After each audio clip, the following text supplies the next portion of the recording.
Hello everyone, so please welcome back Twinkle Study Classes. How to score 100 out of 100 in maths subject. I think जो 20 को private by annual students का जो है maths का exam है, सो हम maths के एग्जाम के बारे में बात करते हैं कि how to score 100 out of 100. आप 100 में से 100 मार्क्स जो है कैसे गेन कर सकते हैं इन मैथ्स में. Do you also think scoring 100 out of 100 in maths is impossible? What if I told you that even an average student, अगर कोई कमजोर बच्चा है, can do with the right strategy? क्या आपको सही स्ट्रेटेजी देनी चाहिए? क्या आपको कौन सी स्ट्रेटेजी देनी चाहिए? In today's video, I will share several simple tips. आज मैं आपको 7 सिंपल टिप्स जो है वो शेयर करने वाला हूँ. So don't forget to watch end. आप एंड तक वीडियो को देखना मत भूलिएगा. Okay, don't forget. सो इस वीडियो को आगे देखने से पहले आप अपने दोस्तों तक भी इस वीडियो को शेयर कीजिए एंड अपने फ्रेंड्स तक भी अपनी वीडियो शेयर कीजिए. ओके, सो बिना टाइम वेस्ट किए हुए I will start this topic. So don't just memorize formulas. आपको क्या होता है, मैथ्स में कुछ फॉर्मूलाज होते हैं, आप उसे मेमोराइज करते हैं. मेमोराइज करने का आपको कोई फ़ायदा नहीं होगा. आप सारे फॉर्मूला, बट आपको पता ही नहीं होगा किस क्वेश्चन में कौन सा फॉर्मूला अप्लाई करना है, तो आपका फॉर्मूला मेमोराइज करने का कोई फ़ायदा नहीं होगा. First understand the concept. सबसे पहले जैसा क्वेश्चन आया आप उस क्वेश्चन को अंडरस्टैंड कीजिए, उस कंसेप्ट को समझिए. बिहाइंड एवरी चैप्टर, कोई भी चैप्टर का कोई भी क्वेश्चन आ रहा है आपके एग्जाम में, आप उस क्वेश्चन का कंसेप्ट नहीं समझोगे, that's you are not understand to how to use the formula. Okay, कि आप कौन सा फॉर्मूला जो है उस क्वेश्चन में अप्लाई करने वाले हैं. क्योंकि कुछ बच्चे क्या करते हैं, फॉर्मूलाज अच्छे से मेमोराइज करके जाते हैं, बट उनको यही नहीं पता होता कि इस क्वेश्चन में कौन सा फॉर्मूला जो है अप्लाई होगा. That's confusing. So once the concept is clear, solving questions become easier. अगर आपका कंसेप्ट अच्छे से क्लियर होगा तो आपको सॉल्व करने में भी उतना ही ज़्यादा मज़ा आएगा. सो टिप 1 हो गई, ठीक है, अंडरस्टैंडिंग द कंसेप्ट. टिप 1 हो गई अंडरस्टैंडिंग द कंसेप्ट, जो कि मैंने आपको बता दिया कि कंसेप्ट का क्लियर होना आपके लिए. आपको फॉर्मूलाज मेमोराइज नहीं रखने, बल्कि मेमोराइज तब होंगे जब आपका कंसेप्ट क्लियर होगा, कौन सा क्वेश्चन में कौन सा फॉर्मूला जो है अप्लाई होने वाला है. That's the first tip, understanding the concept.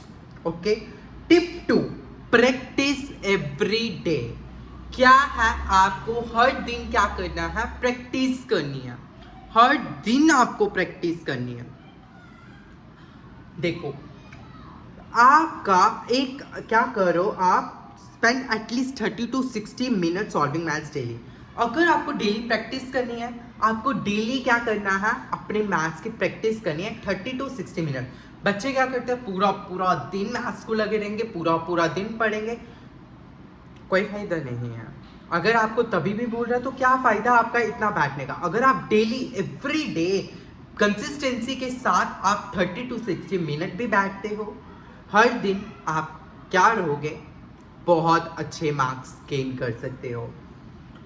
Okay, so regular practice से आपकी एक तो स्पीड इंप्रूव होगी, क्योंकि एग्जाम में कुछ बच्चों के क्वेश्चन छूट जाते हैं. किस कारण, आपकी रेगुलर प्रैक्टिस ना होने के कारण. फिर एक ही क्वेश्चन के पीछे क्या होते हैं, लगे रहते हैं. आप जितनी प्रैक्टिस करोगे उतने टिप्स में आपको क्वेश्चन जो है रहेंगे.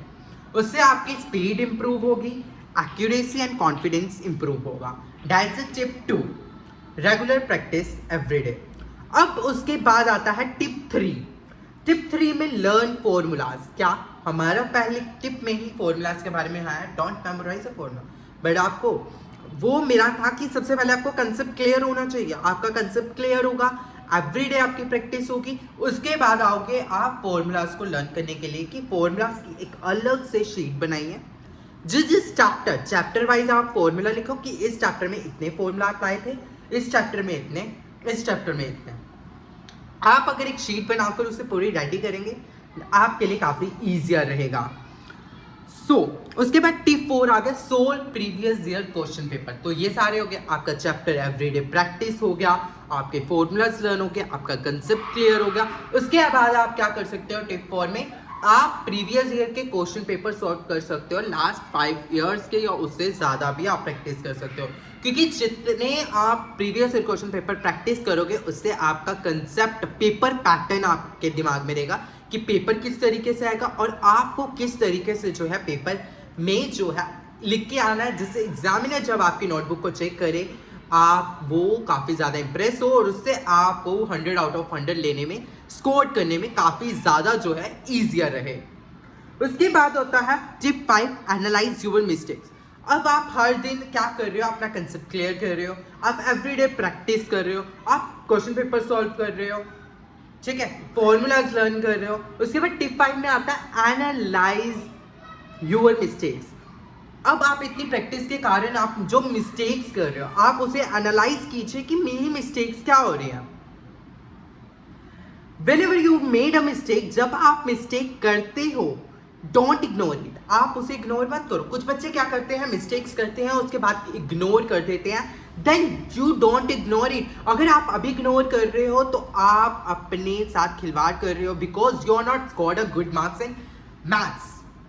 आप जब तक अपने मिस्टेक्स को एनालाइज नहीं करोगे, अपनी मिस्टेक्स को समझोगे नहीं, आप स्कोर अच्छे नहीं कर सकते मैथ्स के अंदर, ठीक है। So solve the easy questions first. सबसे पहले आप क्या करो, इजी क्वेश्चंस को सॉल्व करो, देन आप डिफिकल्ट में जाओ, ओके। क्योंकि इजी क्वेश्चन को आप सॉल्व करने के लिए आपका माइंड इतना ज़्यादा फ्रेश रहेगा, हाँ, और मुझे मज़ा आ रहा है मैथ्स करने के लिए। अगर आप स्टार्टिंग ही डिफिकल्ट से करोगे तो आपके माइंड में रहेगा पहले ही क्वेश्चन में आप अटके तो आप थक जाओगे एंड आप बैठ जाओगे। सो आप इजी टू डिफिकल्ट जाओ, okay. So tip 6, manage time. अब बच्चे, जो कि मैंने आपको बताया कि बच्चे जो है एग्जाम्स में प्रॉपरली टाइम पे पेपर नहीं दे पाते, आप टाइम मैनेज करना सीखो कि टाइम किस टाइम पे कितना मैं चैप्टर वाइज कंप्लीट करूँ, कितना मैं सिलेबस कंप्लीट करूँ।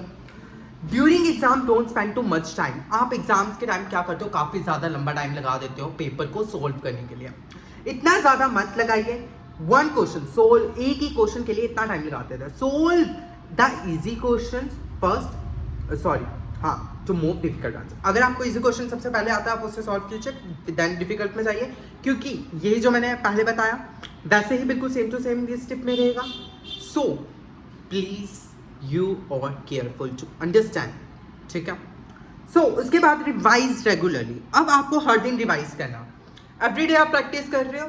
अगर आपने आज प्रैक्टिस किया चैप्टर 1 एंड कल आप कर रहे हो चैप्टर 2, कल का आप कर रहे हो चैप्टर 3, आप जैसे कि कल आपने चैप्टर 1 किया और आज आप चैप्टर 2 कर रहे हो, आप कल का पहले से ही रिवाइज कर लो, 10 मिनट्स लगा लो, 10 मिनट्स में आप कल का रिवाइज कर लो एंड बाकी आप चैप्टर 2 की प्रैक्टिस करो। अगले दिन जा रहे हो आप चैप्टर 1 को दोबारा से रिवाइज कर लो एंड चैप्टर 2 को भी देख लो, रिवाइज करो। इससे ये है आपको कुछ दिमाग से कोई भी चीज़ें फॉरगेट नहीं होंगी। If you follow this 7 tips, जो मैंने 7 टिप्स बोली हैं, अगर आप ये कंसिस्टेंटली फॉलो करोगे, यू और scored a good marks in your maths exams, जो कि अभी प्राइवेट बाइएनुअल में होंगे, जो कि अक्टूबर नवंबर सेशन में एग्जाम्स होंगे, जो कि नेक्स्ट ईयर एग्जाम्स में होंगे। ये आप फॉलो करने के बाद आप बहुत अच्छे मार्क्स गेन करने वाले हो। फिर आप बोलोगे प्रिंकल सर आपने हमें बहुत अच्छी टिप्स दी, तो आपकी टिप्स के कारण हम गुड स्कोर जो है कर पाए हैं। और हर एक मुझे बताना जो इस 7 टिप्स को फॉलो करेगा, मुझे कमेंट्स में ज़रूर बताना।